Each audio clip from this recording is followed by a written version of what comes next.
Salut les internautes, les abonnés de la chaîne YouTube, ravi de vous retrouver. Petite vidéo aujourd'hui pour vous montrer comment on va en remplacer, arracher et changer un WC suspendu. Voilà, parce que malheureusement il a complètement lâché.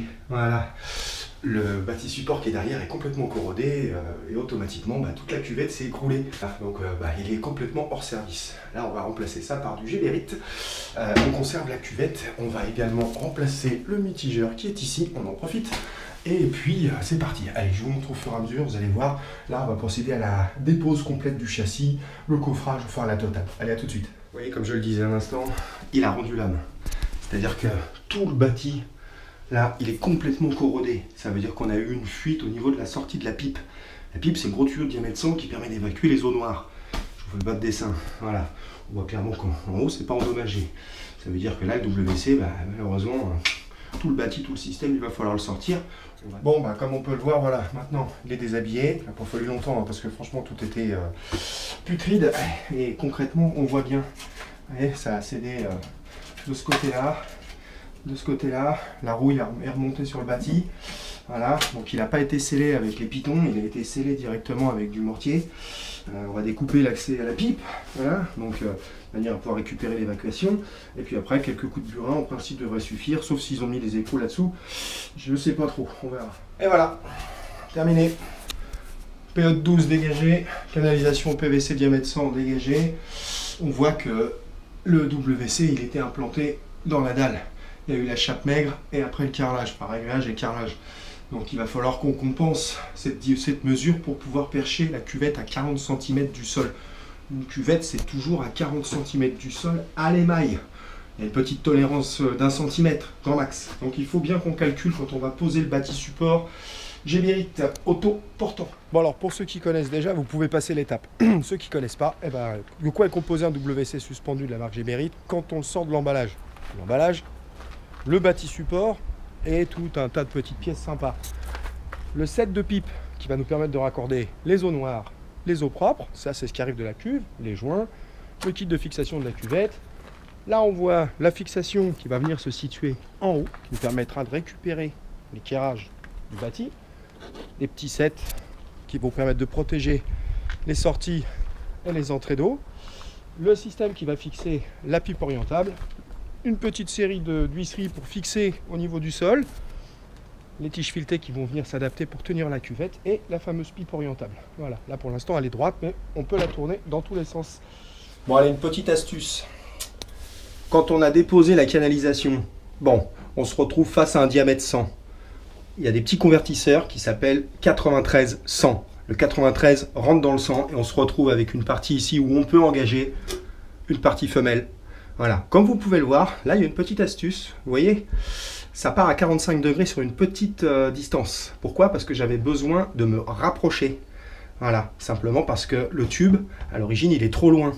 Là, avec ces pièces-là, voilà, on les a. La pipe, vous voyez, elle est à 90 degrés et elle est réglée pour venir se poser directement sur son support qui se situe ici. Voilà, elle va venir parfaitement s'imbriquer dedans. J'ai récupéré la distance pour pouvoir venir mettre le coffrage qui lui va être réalisé avec une plaque de Vedi. Voilà. On vient de terminer l'étape de pose du bâti support. Donc là il est hydrauliquement connecté, les évacuations sont connectées, c'est posé, c'est d'équerre, tout est sous pression, donc c'est étanche et on distingue les rails et les montants. Ça c'est ce qui va permettre de supporter les plaques de Vedi, de manière à créer la peau, voilà, en 30 mm d'épaisseur. On va regarder un petit peu plus haut comment c'est fait.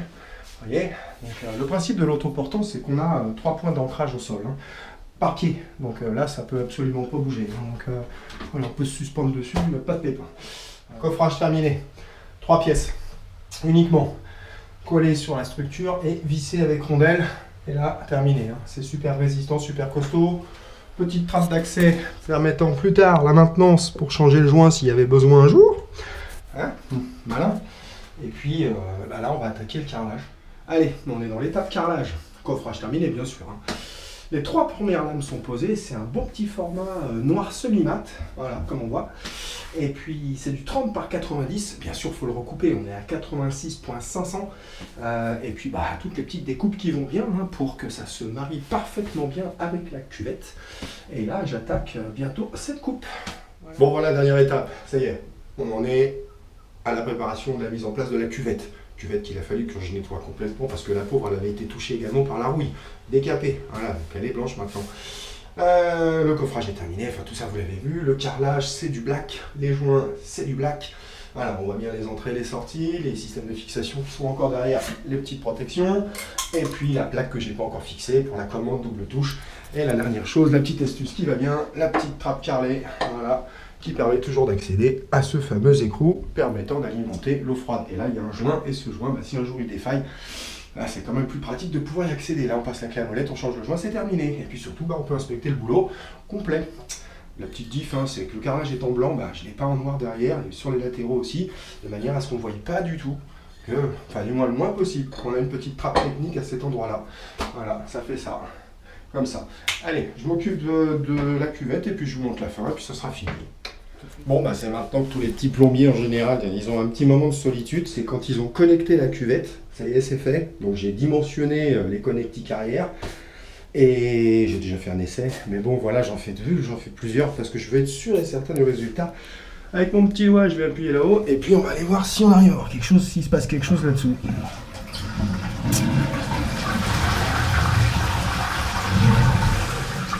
Et on n'a pas une goutte d'eau pour le moment, pourvu que ça dure. Voilà, donc maintenant il va falloir que je serre les deux écrous définitivement. Je vais la mettre de niveau avec un simple niveau, hein, tout simplement. On va poser son abattant et puis on en aura terminé. Il me restera la plaque à poser. Ouf, tout va bien. Allez, terminé. Voilà, il est presque 9h du matin. On a démarré hier à 7h30, 8h. Démoli, reconstruit, fonctionnel. Là, tout de suite, on peut s'asseoir dessus. Il n'y a pas de souci, on peut l'utiliser et faire ce qu'on a à faire dans CWC. Bon, et je vous l'avais dit, hein, des petites choses complémentaires. Le petit mitigeur Blackline qui va bien. Changement du siphon également, parce que le pauvre, il n'en pouvait plus. On a remis en service un WC qui était HS depuis un certain temps quand même. Voilà, bon, allez, à bientôt pour les nouvelles aventures de la société Atome. Au revoir.